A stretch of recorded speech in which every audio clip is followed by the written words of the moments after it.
I was thinking, is Conor in flow during his title fights? That's something that kind of came to mind as well. And like, I'm not coming to you as the, the flow sensei, but you know, am I taking that too far? No, I mean, you know, the research is pretty clear that almost every world championship and gold medal has a flow state at their heart. You can perform at your very best out of flow, but it's really unpleasant and it's not sustainable over time, right?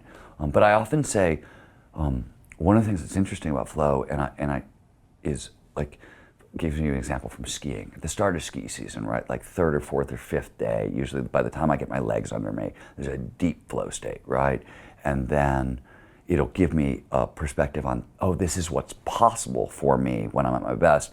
And then it'll usually take a couple months, and then I'll have a day when I do everything I did in flow, out of flow. And it's usually a miserable day from like it hurts, it doesn't feel very good, but I'm super proud, right? Because I've actually managed to take all that stuff I was doing at my best, and now it's average, right? Now I can just do it on my own, and then there's usually another flow state where it sets a new high peak, and you know, that's the next target. Right, but you can't just be searching for flow every day. That's not what a professional does. They push through the non-flow Yeah, state I mean, there's days. no, searching for flow. It's like we were talking about this earlier today. I spent some time with some Formula One drivers. We were running a flow experiment with them, and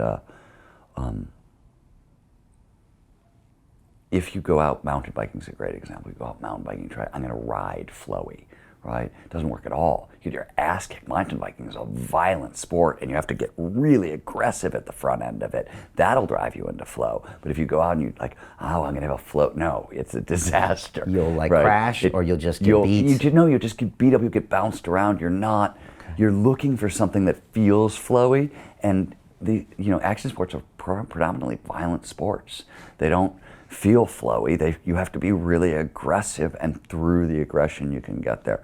It hasn't studied well enough, but Greg Burns, who's a neuroscientist at Emory, really bright guy, he did some of the early flow research on the neurobiology of flow, wrote a book called Satisfaction about it, and he thinks that flow on the front end, he thinks you get a big testosterone spike right at the front of flow.